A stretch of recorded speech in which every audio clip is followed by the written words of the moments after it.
Hello, Pizza Packs here, and we're back with Throwback Thursday, episode number 41. This week we have the Sydney World Championships from August 2002, and we have Brian Kibler's deck. It was a red, green, white deck. Let's see, he took 11th place. Kibler's green, white, red zone 2K2 deck loves to put creatures into the red zone. That is, attack with them. This aggressive deck can put over 30 creatures onto the board, and with Glory in the graveyard, few defenses can prevail against their onslaught. And yes, that is the price that I ended up having to pay for this. These decks are expensive. I wish they weren't quite as expensive as they are. I just finished picking up the 2004 and 2003 Worlds. I still need to pick up 1999. That looks like that's probably going to run me a little bit more than I wanted to. But let's get started with Brian Kibler's 11th place deck from 2002. Alright, Brian Kibler. Let's see, his main deck. Creatures, 4 Enerid Brushhopper, 4 Birds of Paradise, 4 Flametongue Kavu, 3 Glory, 3 Llanowar Elves, 4 Phantom Centaur, 4 Wild Mongrel. Very nice.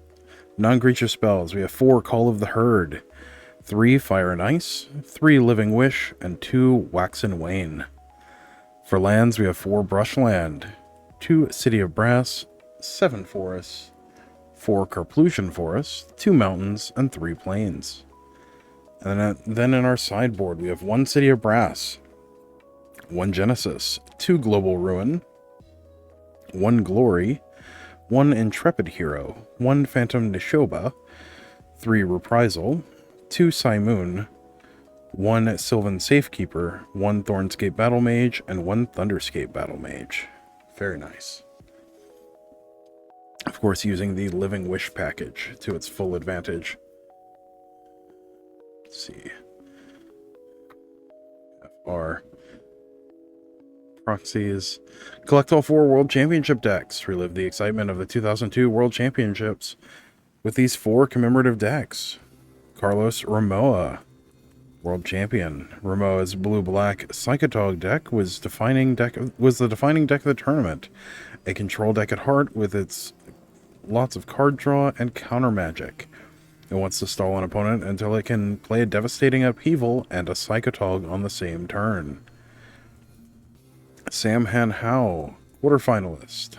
Han-Hao's blue-green-red Squirrel opposition deck can be aggressive with cards like Wild Mongrel and Flametongue Kavu, or it can play the stalling game with a Squirrel Nest opposition combo. Beware the roar of the worms in the sideboard. Brian Kibler, 11th place to this deck.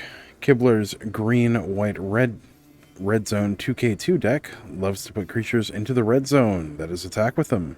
The aggressive deck can put over 30 creatures on the board, and with Glory in the graveyard, few defenses can prevail against their onslaught. And then last week's Raphael Levy, 16th place.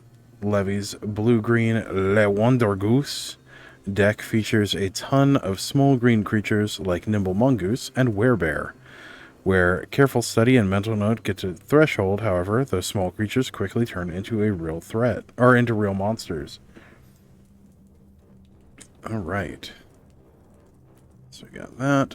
We will jump over to our sideboard, since that's where we normally start. We have Brian Kibler, 11th place.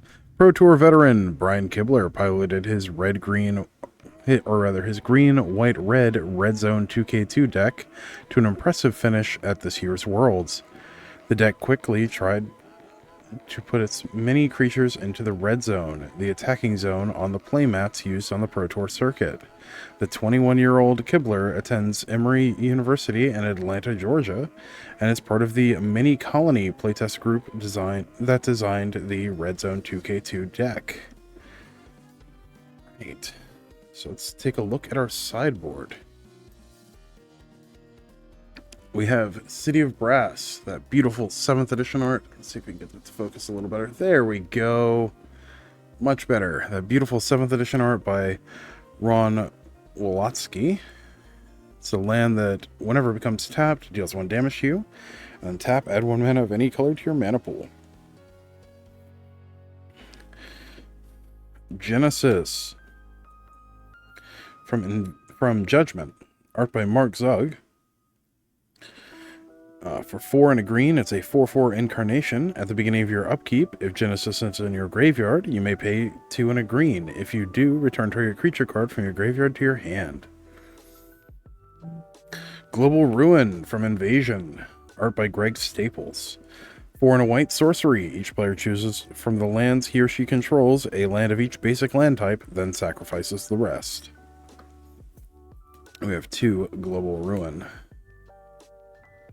Next up we have Glory from Judgment. Art by Donato Giancola. 3 white for a 3/3 incarnation with flying. 2 and a white. Creatures you control gain protection from the color of your choice until end of turn. Play this ability only if Glory is in your graveyard. Alright. Next up we have Intrepid Hero with the 7th edition art. Art by Mike Plug. 2 and a white for a 1/1 soldier. Tap, destroy target creature with power 4 or greater. Phantom Nishoba from Judgment.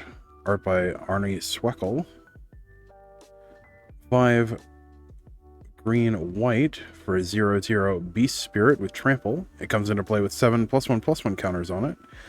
Whenever it deals damage, you gain that much life. If damage would be dealt to Phantom Nishoba, prevent that damage and remove a +1/+1 counter from it. Next up we have Reprisal from 7th edition. Art by Ceruleo. 1 and a white instant. Destroy target creature with power 4 or greater. It can't be regenerated. We have 3 copies of Reprisal. Next up, Simoon from Invasion. Art by Tony Scudlo. Red-green instant. Deals 1 damage to each creature target opponent controls. We have 2 copies of Simoon. Next up we have Sylvan Safekeeper, which was very popular alongside Nadu very recently. From Judgment, art by Pete Ventures. For green, you get a 1/1 wizard. It says sacrifice a land. Target creature you control can't be the target of spells or abilities this turn. I believe it now gives Shroud. Also, I believe this has been errated to also be an elf. Could be wrong on that. Thornscape Battle Mage from Plane Shift. Art by Matt Kavoda. It is Plane Shift, right? Yeah, it is Plane Shift. Art by Matt Kavoda. 2 and a green for a 2/2 wizard with kicker red or kicker for a red or kicker for a white. When it comes into play, if you paid the red kicker cost, it deals 2 damage to target creature or player. And when it comes into play, if you paid the white kicker cost, destroy target artifact. Then we have Thunderscape Battle Mage, also from Plane Shift. Art by Mike Plug. 2 and a red for a 2/2 wizard. Kicker 1 and a black and or a green. When it comes into play, if you paid the 1 and a black kicker cost, target player discards 2 cards from his or her hand. And when it comes into play, if you play the green kicker cost, destroy target enchantment. Very nice. And a very good Living Wish package. Alright, now for the main deck. We have 7th edition Brushland, art by Scott Bailey. Taps for colorless, and then taps for green or white, and deals 1 damage to you. We have 4 Brushland. City Brass, that beautiful 7th edition art by Ron Wolotsky. It's a land that, whenever it's tapped, deals 1 damage to you, and then tap, add 1 mana of any color. And we have 2 main deck City of Brass. Now we have 7 Forests. This one is the 7th edition art by DJ Cleveland Hura. Odyssey art by Larry Elmore. 7th edition art by Rob Alexander. Odyssey art by Rob Alexander. 7th edition art by John Avon. Odyssey art by Jerry Tiratilli. 7th edition art by John Avon. And now we're on to the 7th edition Carplusian Forest with art by Scott Bailey. It's a land that taps for a colorless, and then taps for a red or a green, and deals 1 damage to you. For Carplusian Forest. Next up we have 2 mountains. This one is the Odyssey art by Anthony S. Waters. And then we have the Odyssey art by Tony Scudlo. Next up we have 3 plains. This is the 7th edition art by Scott Bailey. Odyssey art by Alan Pollock. And the Odyssey art by Eric Peterson. Now for the creatures. We have Anorid Brushhopper from Judgment, art by Arnie Sweckel. 1 green-white for a 3/4 beast. Discard 2 cards from your hand. Remove Anorid Brushhopper from the game. Return it to play under its owner's control at end of turn. Just a good sticky threat that's hard to deal with. We have 4 copies of Brushhopper. Next up we have the lovely 7th edition art for Birds of Paradise. Art by Edward P. Beard Jr.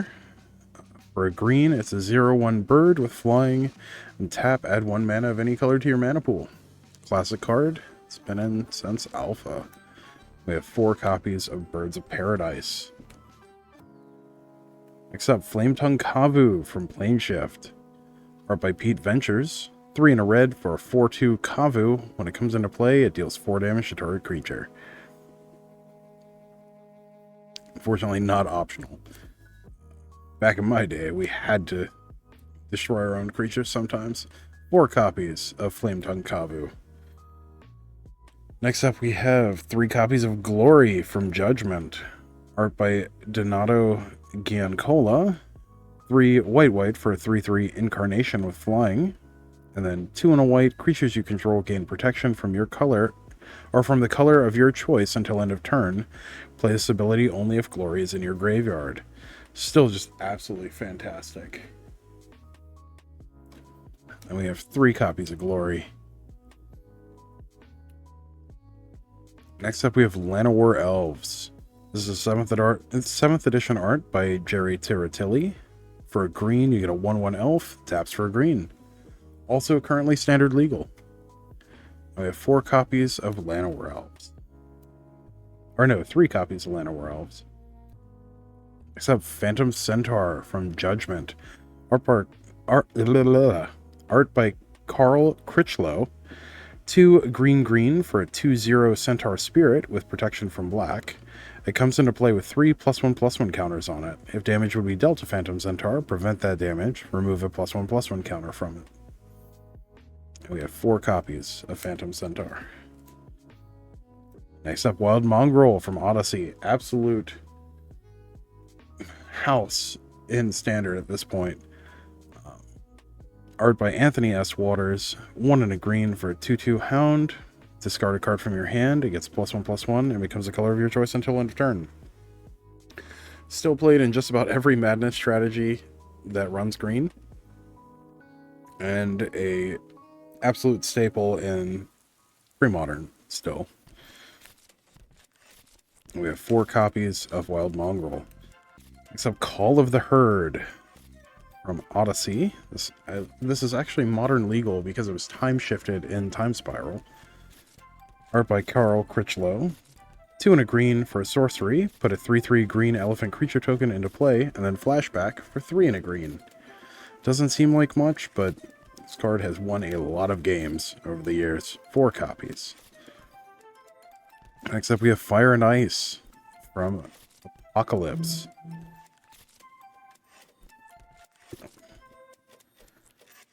So Fire has art by David Martin. Ice has art by Franz von Winkle. Fire is 1 and a it's been a long day. 1 and a red instant. It deals 2 damage divided as you choose among any number of target creatures and or players. And then Ice is 1 and a blue instant. Tap target permanent. Draw a card. And we have 3 copies of Fire and Ice. Next up, Living Wish from Judgment, art by Eric Peterson. 1 in a green, sorcery. Choose a creature or land card you own from outside the game. In this instance, it would be your graveyard, or not your graveyard, your sideboard. Reveal that card and put it into your hand. Remove Living Wish from the game. It's this cycle of cards that actually gave us the name Wishboard for sideboards that are designed to interact with cards like Wish. And we have 3 copies. Next up, we have Wax and Wane from Invasion, art by Ben Thompson for both. Wax is for a green, it's an instant. Target creature gets +2/+2 until end of turn. And then Wane, for a white, is also an instant. Destroy target enchantment. And you get to do one or the other, but not both. And we have 2 copies. 2 copies of Wax and Wane. All right. Well, that was Brian Kibler's Red Zone 2K2 deck from the Sydney Worlds 2002. As always, don't forget to like, share, comment, subscribe, all that good stuff for the algorithm. We just hit 1,000 subscribers. Woo! Thank you, everyone that joined us on the 1,000 subscriber live stream. It was an absolute blast, and we're looking to do another one soon to give away even more prizes. So keep your eyes peeled for that. But as always, stay awesome, and we'll see you in the next one. Thanks. Bye.